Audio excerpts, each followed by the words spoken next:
The only thing on the agenda. Let me jot it down. Let me add it to my agenda. My idea is Ralph. No, but he inspired me.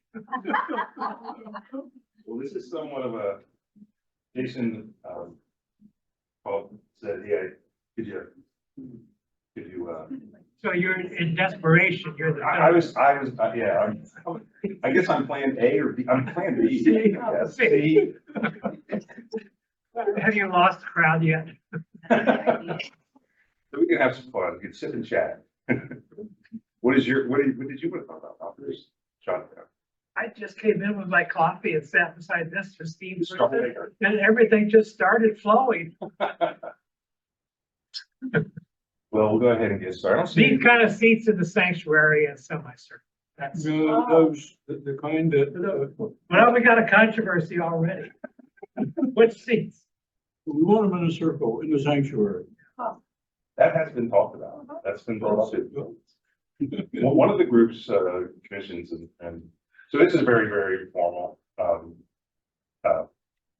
There was some talk about going through the June council meeting, but that was not presented out. There was a little bit of mistiming on that. It comes out next Sunday, and Jason thought it was going to come out this Sunday. We could go through that. So that's why I kind of maybe. So I said, well, just do Jeff used to do this over in the senior highs, ask me anything. Or give you a little bit of a state of the union, or ask me how things are going since I became church board, or what are we, what's the biggest things that the church board is working on, and so it's very, very informal question and answer. I will start off by saying that, you know, the survey that we took, the CAT survey that we took last year, has really been kind of the thing that I've been pushing the church board to keep in mind at all times. And it comes with those 3 goals that we have, which are, and there are actually 4 goals, but 2 of them involve young families, attracting young families and getting young families involved. So I kind of combined those 2 to just, you know, attracting young families.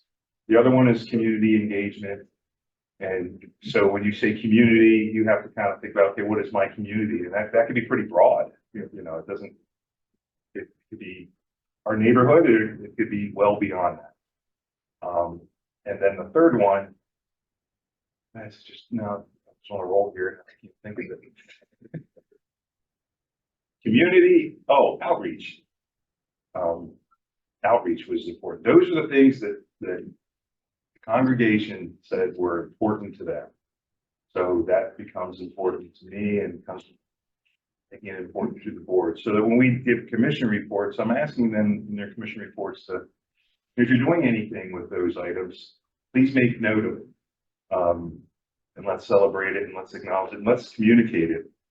So there are a number of different things that have been going on. And that was the foundation of our church board retreat, was to kind of go through that. We've been continually pushing that item.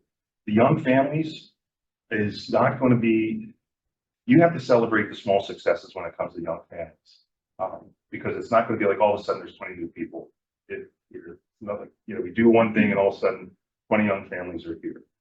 But you get them one at a time and you celebrate it. You make sure that we're doing everything we can that they're welcoming, that we're welcoming, and that we're making this a place that they want to come back to. This is by no means a scientific experiment, but I sit up in the balcony. That goes back to my days when I was in the Brother in Christ Church, when we had this one little peephole balcony where 2 people could go sit up there, and it was I think it used to be the nursery, and you would have they had a window so that whoever was in the nursery could look down into the sanctuary. But it wasn't the nursery anymore, so it became this coveted seat to, you know, like, could you be one of the 2 to sit up there, and you get your buddy and you go up, and first you had to get permission from your parents. Are we working here? Huh? Oh, there you go. Thank you. I got somebody, I'll take care of that. Yeah, thank you. So you got a chance to kind of sit up high, away from the action, and kind of peer down, and it was, you had to get permission, you know.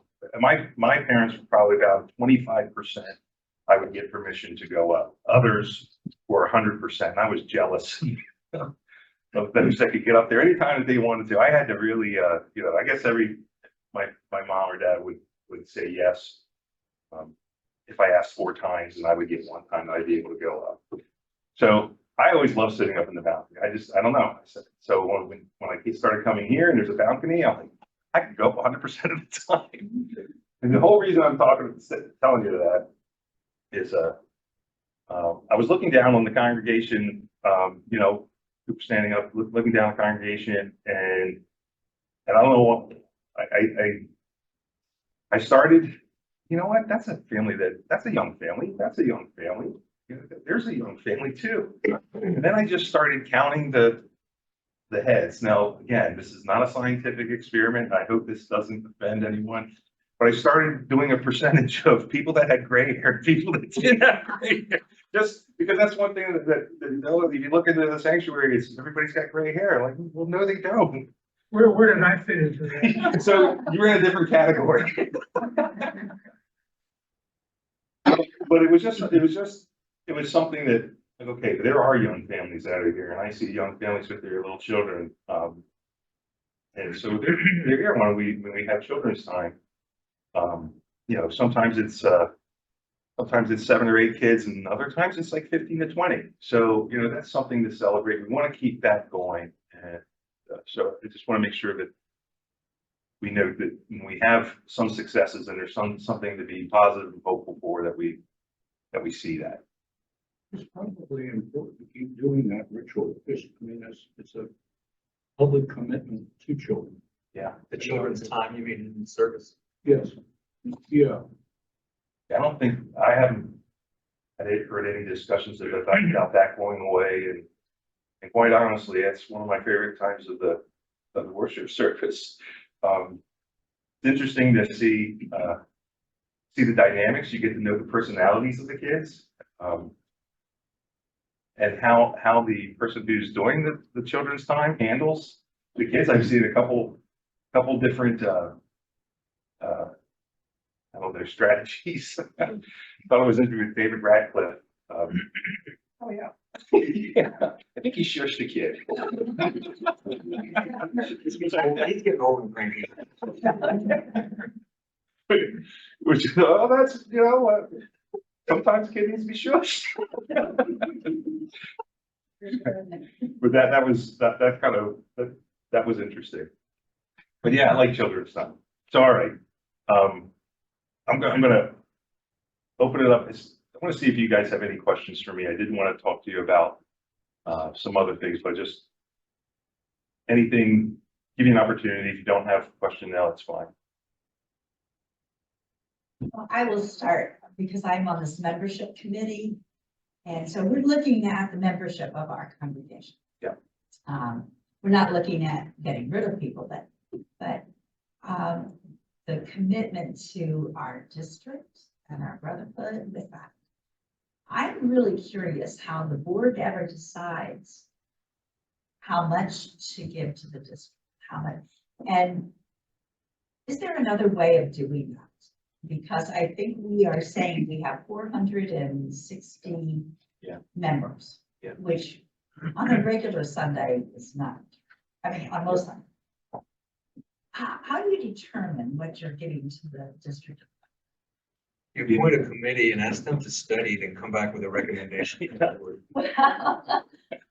Well, I'm wondering what the history has been so far, because, you know, one of the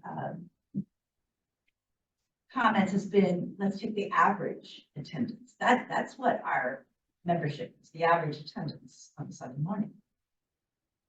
But is that honest? And how does the board perceive membership? Well, we are waiting to hear from the membership. It's not an easy question. This shares the progress of the membership committee, and there's just some tough questions there. And, you know, 2 parts. How do we view membership? I mean, and I can answer for myself. There's a lot of people who are members who haven't been here for, years. I might have some kids that are on that. I'd love to see that list because I might have some kids that are on that list. But I can tell you that, like, if my son Eric, who, if he's in Ohio, and if he's asked, where is he a member of? He's going to say Elizabethtown Church of the Brethren. So I would like, this is not as a parent, take away that he's my son. Anybody like that says, I'm a member of Elizabethtown Church Brethren, or I'm a part of that church, that's my church, then I think that person should be a member. Now, you could ask another one of my kids, and he's married. He married a Catholic girl. He's going to start going to Catholic church here in Elizabethtown. Now they moved down to Charleston, South Carolina. They're going to be looking for a Catholic. He's like, I'm not a member of Elizabethtown Church of the Brethren. I joined my wife's church. So it's not. You guys don't have an easy job with the membership committee. Well, it's my understanding that you have not been paying the amount due to the district and the brethren. Yeah, that was How brought up. do you determine that? How Yeah. have you been determining that in the past? I don't know how it was determined in the past. From what I understand, this past year is like, okay, this is what we gave the year before, and this is what we should give again. And that's when the question was brought up by Ray that we need to take a look at that. And then the question came up, well, okay, he says we have 460 members, but we really don't have. There's a lot of people that are listed as members that shouldn't be members, that would not consider themselves members. So trying to clean that up a little bit. So we want to be fair to the district. We want to make sure that we're. To me, it's just important that we're fair. I have talked to a number of different churches. And what do they do? And it's across the board, from average attendance at the church, average church attendance, on Sunday mornings. Now, I just heard it mentioned within this last week or two.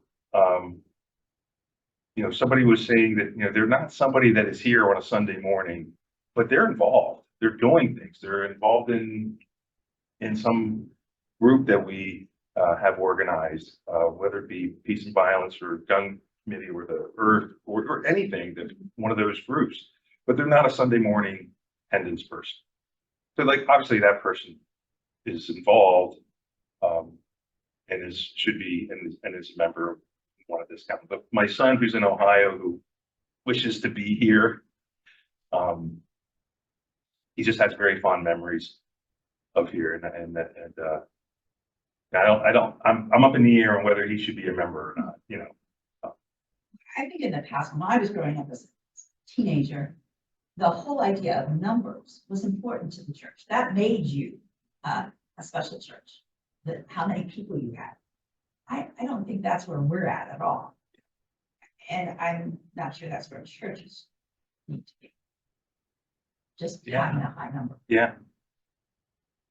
How do you measure vitality? See, the whole membership and numbers thing to me is in another world. It's measuring the vitality, the engagement, or that's the meaning, that's the point. And that's what matters. And everything else to me radiates from that. And I think in Rotary, they've come to that spot. Generally, we don't have membership requirements anymore. I mean, attendance requirements. Right. You're a member, and then a whole lot of people show up. More people show up at work service things and taste things than show up at a meeting. So vitality is there, it's high. Yeah. But not when you go to a meeting and look around, well, who are these people? Yeah. I I know. I hear you. And I keep thinking of the conversations I've had with my son. I keep using it as a reference point. And I'm not a person going to the membership committee and saying, he should be a member. That's not what I'm saying, but I'm thinking of him as an example. So in his short time that he was here, he learned a lot. And carries that out with him. And that's something that this church should be, that's part of that vitality we're talking to. We're not going to see it here. We're not going to be able to measure it, but it drives him. Because to him, and he's a pretty smart guy. Actually, he's too smart for his britches. This is being recorded. Oh, sorry, Eric. Good watch. Point that out to him. I mean, he got his master's in philosophy, so he's a fun person to have a conversation with because it's so, mind blowing sometimes. He goes off on tangents, but he pulls so much from what he learned here in that period of time. And he says this is the one church that like he's not big on church. Churches, it's very suspicious, but he says this church really has it. I mean, they've got it. They've got it figured out. And, he thinks a lot. Philosophy majors do. And that's a part of vitality. But so there are a couple of different things that are going on that you may have seen and said, what is going, where did that come from? One of the ideas suggested at the church board retreat is about the idea of a pavilion. Have you heard of the pavilion idea? Okay, so it hasn't really come up for any type of book or anything, but I'm pretty excited about it. I'm thinking about that, ways of attracting young families and ways to utilize it and do things with it, making it a nice place. So Kurt's Prop, there has been some action that has taken place on it. I mean, they have,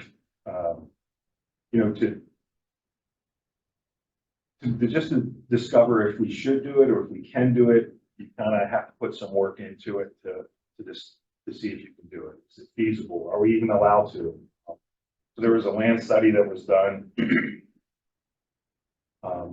Jeff Mimo was connected with a number of different people in that area and had some guy.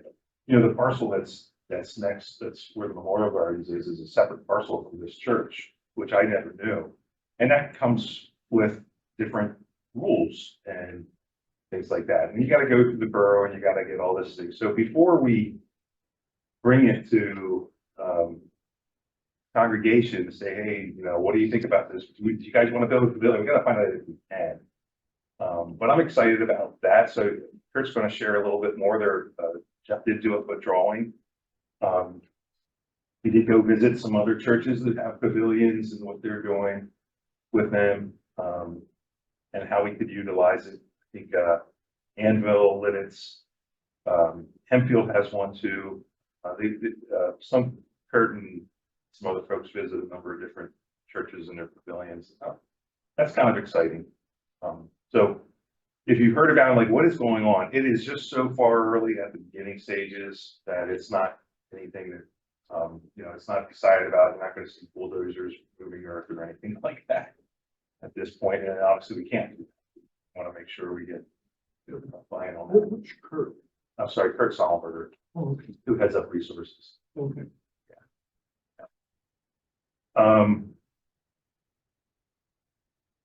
So probably if I was gonna, there's a lot going on.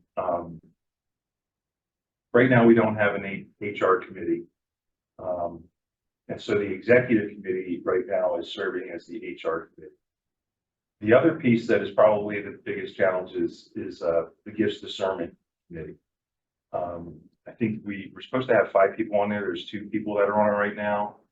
And that's kind of like the mover and the shaker as far as filling in some of these spots. Not all of the commissions have are at full capacity. Some have open slots. So there's a number of different positions, and the gifts discernment committee is probably our biggest priority right now. and filling that. Met with the executive committee, a bunch of names, so I need to tap on some people's shoulders and then see if they would serve. It's somebody, if I was given a characteristic of good qualifications for someone to be on it, someone that knows a little bit about how a church operates, knows a little bit about the different commissions and how they operate and what different committees would do, knows the talents of the people in the church. So it's not something that I mean, it wouldn't be bad if it was a fifth person to have a new person on it, just as fresh eyes, but it generally does need to be somebody who knows the congregation, knows the people, knows where the gifts are, and also doesn't mind tapping people on the shoulder and asking them. So that's probably the thing that you know, if we could get that straightened out, that would be pretty important, because there's a lot of holes that are being plugged not the right way. With the HR committee, we rely on Crystal, which that's not, shouldn't have a staff person to do that. For like contracts and things like that. And the HR committee is kind of like two parallels. One is relational, and the other one would be more on the business side. The other items that we're looking to do is a pastoral care relations committee. So it would be an avenue where it would be confidential. It would be with the pastors. Each pastor would have somebody that they would invite to the committee, and then the executive committee and the board would fill in the other 3 spots. I think it's 3 spots. So this is somewhat new. We're borrowing it from Bridgewater Church of the Brethren. They're doing this, but what it does is it gives a place for the pastors to be able to speak openly and freely and to share things that are going well, things that they're struggling with, and also gives the congregation a place to go to say, hey, I have a concern. Could you please? It's an avenue where those things can be brought up in a confidential manner.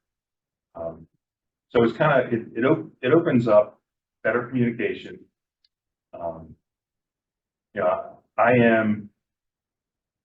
My eyes are open to the amount of time and care that our pastors do, but a lot of people in this church do. And we need to make sure that we're taking care of them. Any thoughts?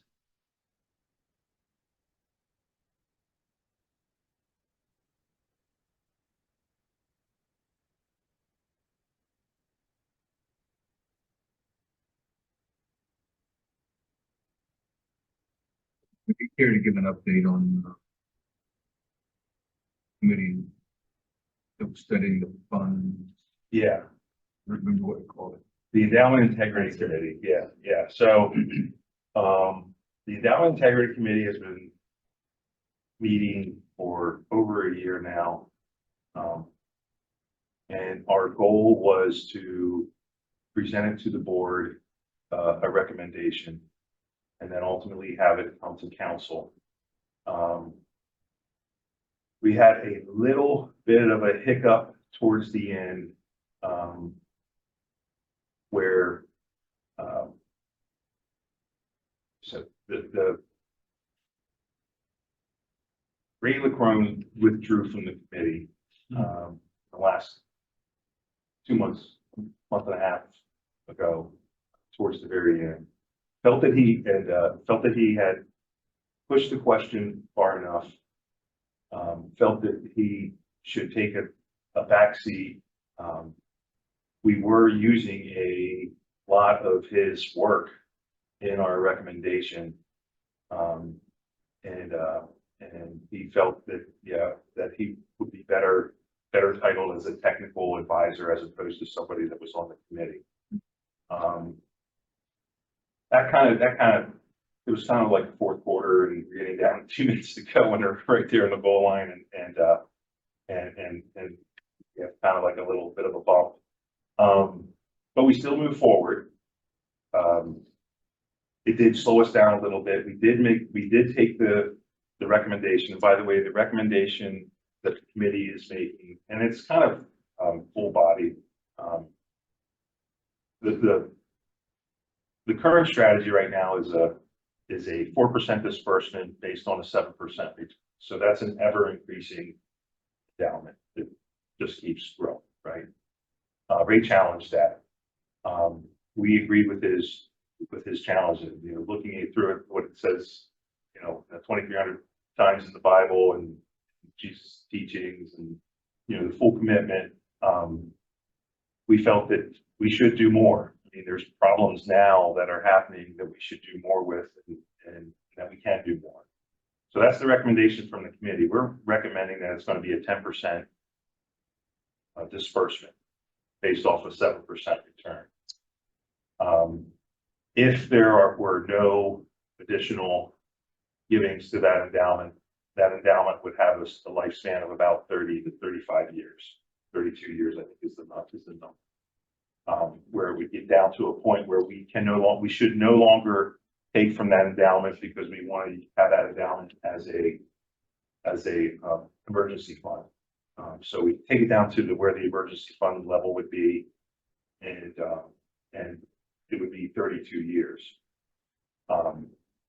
The average gifts and that's with no gifts, the average gifts that we typically received over the last 5 to 10 years is about $50,000 a year. So there is some replenishment that's going on there.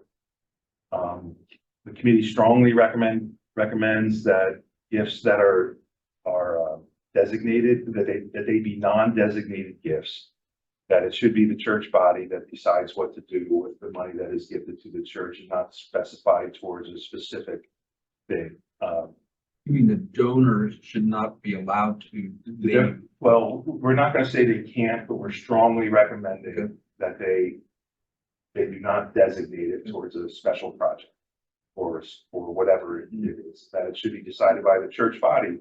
We appreciate all the gifts, appreciate the gift, and the church body should decide what is the most important. And things change over time. Yeah. Are those gifts given as a state settlement bequest, or if somebody, look, need to get rid of my, whatever that investment thing is, now I want to contribute. You like a living? Yeah, I want to put $25,000 if you build a pavilion. You're discouraging that kind of effort, is that, or is it just for estate settlements? More at least state settlements. I mean, because we do have special projects like the Fellowship Hall. There's some special gifts towards that. Okay. When there's a special, I'm sure with the pavilion, there will probably be, let's have a pavilion campaign. That's fine. I was just Yeah. trying to understand Yeah. kind of where you were headed.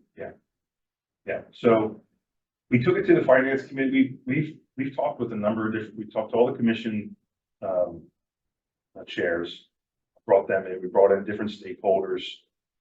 We brought in people that were involved in the financial community from, people who are part of the, well, Marty comes from me as part of development, part of development, people who are involved in dealing with endowments, different areas. During this discovery, I've come to view a church endowment as different than than other institutions endowments or personal endowments. I think there's a greater call on what it is that we're called to do with the gifts that we receive. So, there's definitely, but we wanted to we talked to both previous treasurer and the current treasurer, getting their input. We took it to the finance committee, and the finance committee gave its blessing, gave it the endorsement to our recommendation. When we went to the board, there was a couple of different questions that needed to be taken care of, and that's the other piece of it. Because I think that our committee, the endowment committee, was charged with looking at how we are dealing with our endowment disbursement. You know, are we calling out the mechanics of it, get into accounting and financial management areas that are just like a step two. I mean, like, okay, what can you do it or should you do it? Answer that question. Okay, now how do you do it? And that was where we were kind of getting bogged down with all the different areas. But in theory, the recommendation of changing where the amount that we give as far as the disbursement to more disbursement now than letting it grow. We're all in favor of that. So it's not going to be coming to council. We're very close. There's just a couple of different things that we need to finish up before board asks us to take care of a couple of like 2 or 3 different areas, clean those up and bring it to board and then bring it to the church council. Now, we can't do it for this one because we ran out of time. The support that I've seen from it, from us making these recommendations, I feel is strong enough that I'd like to have a special council so that we don't wait till November, December for the next church council. The budget season has already passed. Another year has gone by. So we'd like to have it available for this budget season, which would start in September, October. Any questions on, so there's a lot of questions, people have a lot of different questions on what does that mean? Like, does it go, that was where we got hung up on whether it goes to support the annual budget, the annual operating budget, which it's its own area, or does it, okay, now the Nurture Commission, you have an additional $10,000 to work with. Witness, you have another $10,000 to work with. We did change it to an up to 10% too, by the way, not a 10%. So like, if you don't have something to use it for, it's not like you got to spend it. We want to be responsible. I mean, we want these are dollars that have been freed up to do something and to do something good, positive, but not just, hey, we have this money, we have to spend it. So let's buy whatever. And it's not that at all. So that was one of the good recommendations that the church board brought up to, and actually it was the finance committee that made that suggestion. So we did make that suggestion before we went to the board. So feel good about that because that's not the intent. It was not the intent of the committee to do it, but you have this money, you have to spend it. We want to be practical with and make sure that these dollars are going to things that we support and that greater our ministry. So by the time it comes to a council decision, do you anticipate that there will be a set of protocols for how this extra money is dealt? Yeah, we had to revise the memorial paper. Yeah. So there are, but there probably will need to be tweaks made on that because there's so many different unanswered questions that the questions that haven't been asked yet. You know? So if we take a direction and we need to revise it, be able to do that. Maybe you don't hold up the whole thing because you don't have all the answers for how you Yeah. pass the concept and you tackle, okay, how do we? Jeff just said what I was about, but you helped me think about it. I like that. I like this update. It's excellent. I like not to have to wait another year, all that. If the concept is in our excitement phase, it's doable. I'd like some decision on that. Yeah. And then tweak the things I think they'll always be tweaked. Yeah. That's just the nature of how things happen. So expect that sometime this summer. I mean, like I said, I want to have it done before the budget season starts. We'll have a special council. We ran out of time with for this council meeting, and that was unfortunate. I think we would have made it, but stuff happens. It's a big lump to put in a regular council meeting. I know, it probably would have done, it would, yeah, it probably deserves its own. Yeah, right. It deserves its own thing. It's, that important, I think. I'm just curious, any concerns on that approach, from anyone or cautions on the 10% as opposed to 4%? I kind of need to see it on paper to know what I think about it. Yeah. I think the idea of a special council meeting, is really a good idea. Be sure to have a potluck lunch with it. I mean, when Ray makes his points and I read his stuff, I say, yeah, we need to do that. And then the reality is we're a diverse congregation in this range of wonderfulness. So what you come up with is backing off of some of that and doing what's doable and what's prophetic and what has integrity. Is that what I'm hearing you say? Yeah. Finding the sweet spot. Yeah, yeah. Yeah. Good. I'm thinking we've got a 30-year window before the funds exhausted. Yeah. That's gonna put me about middle age, so I'm.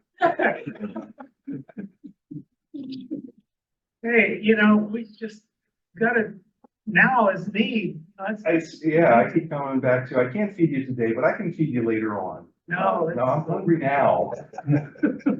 You know, as Ray pointed out, there's, I forget how he said it, but it's just like, it's raining now. We need umbrellas. See, 20 years from now even, people are gonna look back and say, what were these people thinking, waiting on that? Hey, I want to make a comment on something we talked about earlier, Yeah, no, we're good. and I keep putting things together here. You mentioned three things: young families, community engagement, and outreach. Yeah. And that pavilion thing, my mind started, it touches all of those things, I mean, Has Reunion goes to Hempfield, place every year. We maximize it out. It's just a great community place. Yeah. And it's an outreach. And it's a witness. And young families like picnics. I did not heard, really anything negative about the idea of a pavilion. And the idea also too, to have a kitchen in it and some restrooms, so it's nice. And, my family would go to the Canoy Brethren Praise Church for a family get together because they had a pavilion. Yes. They get utilized, and there's so many different things that they can do. That's a good idea. And also just speaking to the outreach and the community involvement. So those two areas that this church feels strongly about, Karen, Ungamont brought up point of the last board meeting that there has been 52 different people. She counted up. She was blown away. 52 different people, I think 52, 53 that were involved with the Venezuelan family in that type of outreach. That's amazing. So we are a church that their deed follows their words. And so that whole experience, and I know your husband's been strongly involved in a lot, and I hear, really a lot of it couldn't have been done without a lot of the hard work from him and some other folks, kind of leading the charge. But, when that family comes in here and sits in our church and we're singing a Spanish song,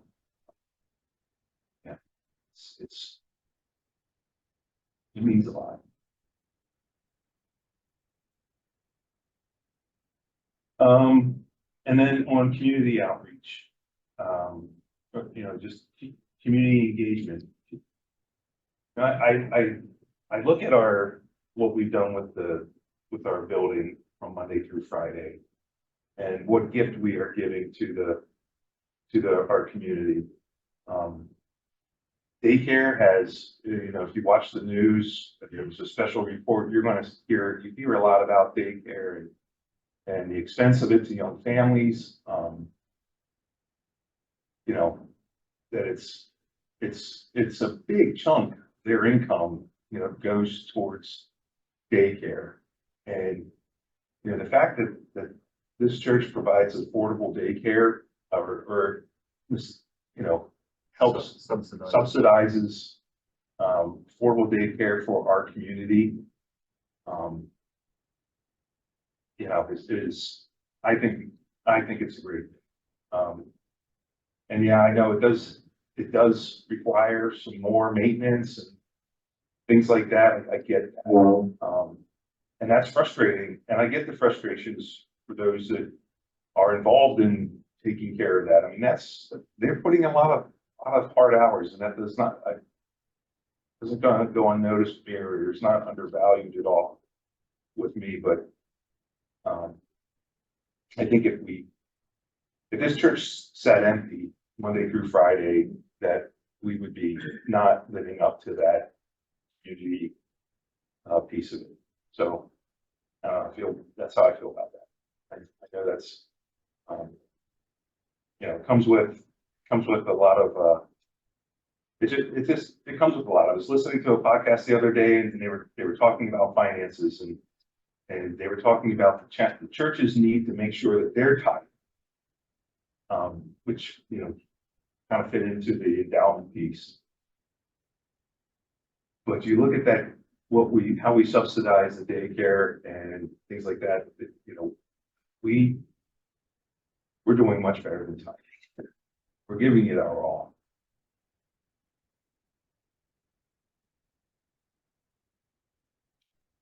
Any other questions? You can ask me anything. 52 people were involved with the It was benefit. 52 or 53, yeah. And it was in the 50, it was in that range. And I know there's, hopefully, we've got another family coming in from Haiti. That just the struggles that they have there to be able to get here, haven't been accomplished yet. We have another family coming. If you haven't got a chance to meet the Venezuelan family, I highly recommend talking with them. They're quite impressive. They're good people, really good people. We were sitting with them and sip and chat, and Jeff through an interpreter said, "We're kind of an odd type of church. We're not your everyday church. Peculiar people. We're peculiar people." Yeah. And they picked up on that. Well, but they had no idea who the Church of the Brethren was. Right. No, But they liked what they heard. We're a sect. They keep coming back, and I noticed that at our last potluck, they brought in a nice dessert that I made sure I tried. It was delicious. One point they asked Jim, asked me about the Church of the Brethren, and did we have saints? None. Did we have what? Saints, Saints. and they were glad to hear them. What we do. What do we do? Well, yeah, well, but then, I mean, in the original. They did do a lot of differentiating between what there was in their culture Uh-huh, and what they found here, and they really liked Right, the Right. difference. yeah.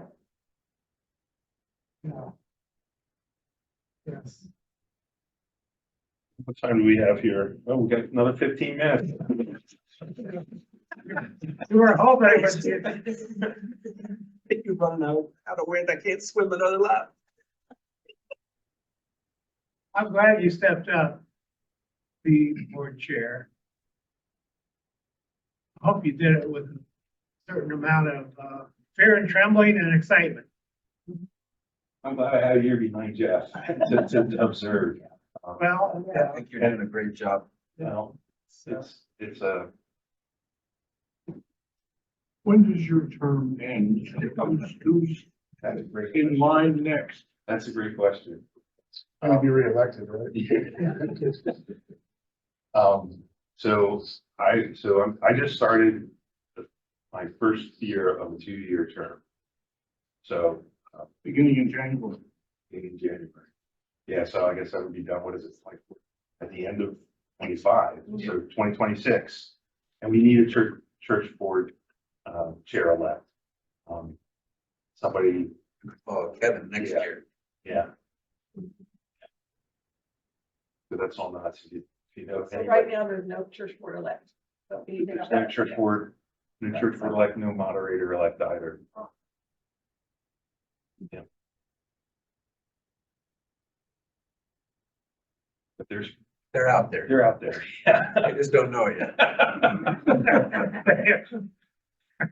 One piece of advice I did get from Jeff, I told him, I said, Jeff, even though I'm in sales, right, I'm in sales, but I am not good at asking people to do things. So that's, you kind of need that in sales. That's why I manage salespeople.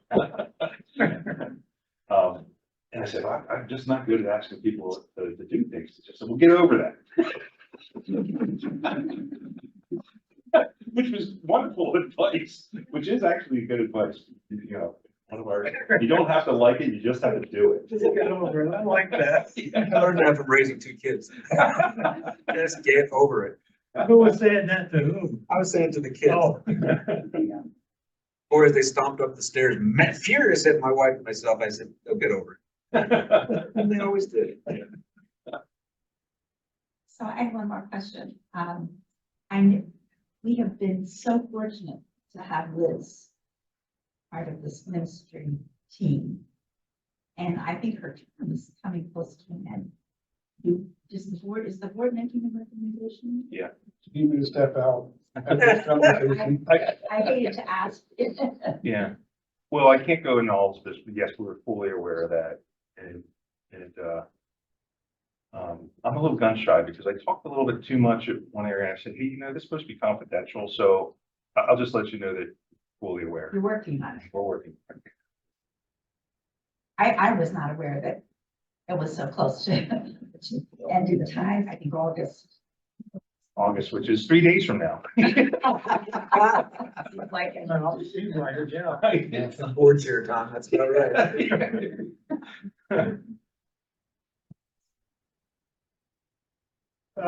Now Joyce and I say to each other, well, we can do that tomorrow. I said, well, wait a minute.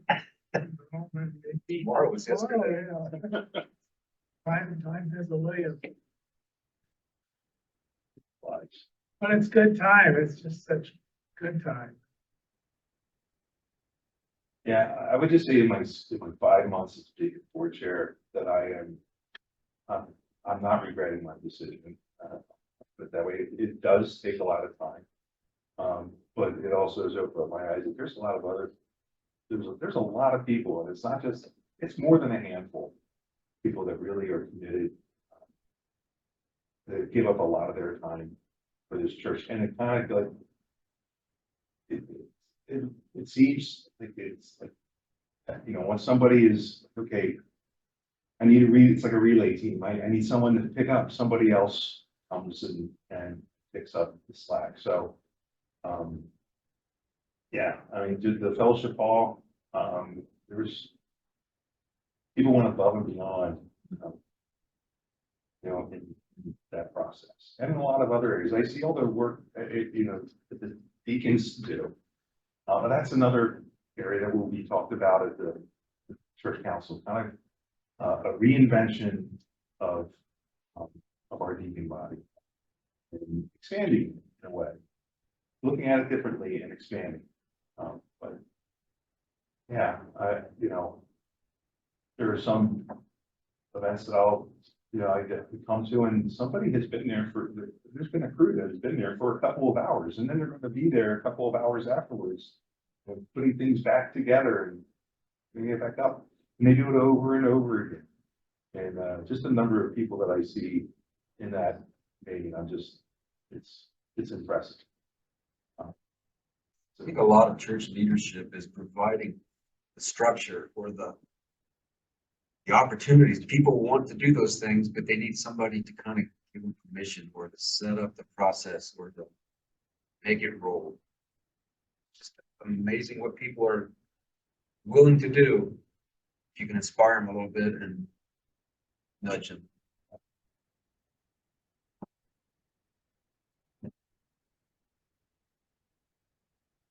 Anything else on your mind? Yesterday was the funeral of Janice Lehman. No, the service. The bell choir outdid themselves. I mean, I'm getting teary-eyed. Yes, they rehearsed and rehearsed because it was for Janice. And we didn't have a big crowd, and I was disappointed in that. But we have, people that, a lot of people in the congregation, they don't even know who they are. They hear the bells. So those people, they donated that a long time ago to buy the bells. The Lehman family. And so yesterday it was like a compression of the old and the future. Because those bells will be here and we'll be enjoying forever. Well, forever, whatever that means. But it was just pulling together whole threads from the past and the future. That was a poignant day. And of course, Naomi did her wonderful thing again. Just pull it all together, and she didn't have to say much because it was poignant, just what happened. Yeah. How much did the bell choir practice? Pardon? How much, do you know how much they practiced? Well, I came out and I said, boy, you outdid yourself. You must have rehearsed. When did you rehearse all that? A long time. So I don't know. People, like you said, people are coming here doing stuff we don't know anything about. Right, right. That's the best leadership, when you release the potential of people. You provide, like Jeff was saying, the safe environment to do. And opposite is micromanagement. And everybody has to know everything. That's debilitating. I mean, everybody has to know everything so they can make sure that it's all done right. And, that's stifling. My mom's saying was, yours was a get over it. My mom's saying was, it'll be fine. That's the corollary. Yeah, it'll be fine. It'll be fine. It'll be.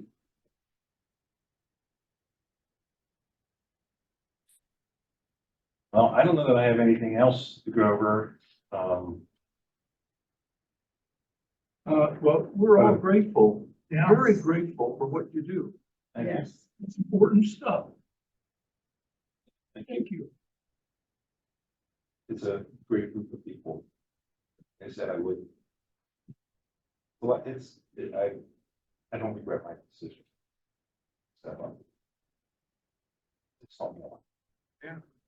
There's something about getting older that we get teary-eyed pretty fast. Yeah. Yeah. But Kevin wouldn't know anything about that. yeah, I don't know anything about that. Yeah, I mean, it's funny, my kids make fun of me for that. There'll be a commercial and they're like, are you crying? Well, it's this guy got me. You sound like Sarah Beth now. He'll get over it. Yeah. Okay. Yeah. No, I think they've learned a lot. Appreciate it. Well, thank you all. Appreciate the affirmations and the support.